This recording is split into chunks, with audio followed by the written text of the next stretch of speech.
daw pong kaso sa Professional Regulation Commission o PRC na isinampalaban sa Bureau of Fire Protection Officer dahil sa imoralidad. Alamin natin ang update niyan. Mula kay RH29, Boy Gonzales. Kuyang Boy G, Happy New Year! Kuya Boy G! Happy New Year, Ate May.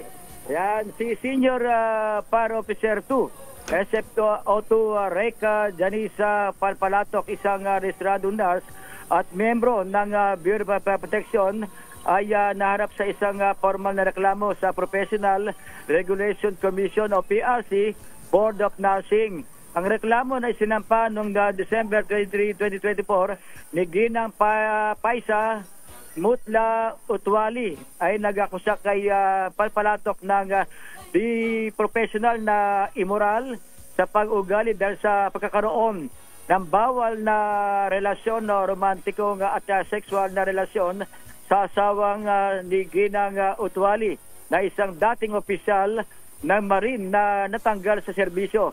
Sa kanyang reklamo, nanawagan si Ginang Utwali sa PRC na bawiin ang lisensya sa pag-nurse ni Palpalatok dahil nilabag mo nito ang mga pamantayan ng etika at moralidad na inaasa mula sa mga lisensyadong nurse, partikular sa binanggit na reklamo ang paglabag sa mga sumusunod.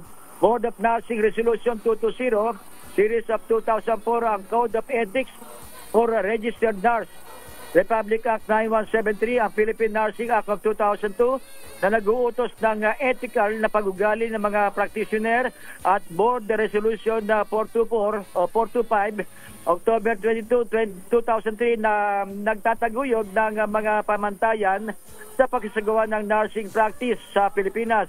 Ayon kay Ginang Utwali, ang nabanggit na bawal na relasyon ay hindi lamang isang pagtaksil sa kanilang kasal, kundi isang paglabag din sa mga prinsipyo ng integridad at moralidad ng profesyon ng pag-nurse.